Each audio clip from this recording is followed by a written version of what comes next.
Here I have REDMI Note 12 Pro, and today I'm going to show you how to enter recovery mode on this device.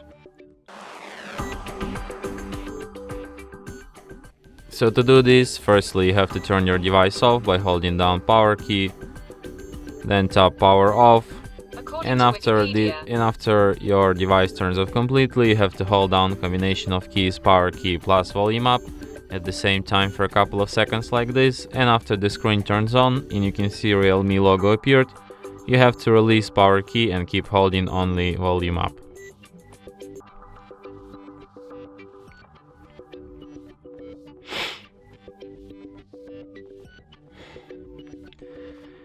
In the following menu, you have to use volume keys to navigate and power key to select, and you have such options as reboot, wipe data, connect with Mi Assistant, and safe mode. So if you want to quit this mode, just select an option reboot, then reboot to system, and your device will be restarted just as usual.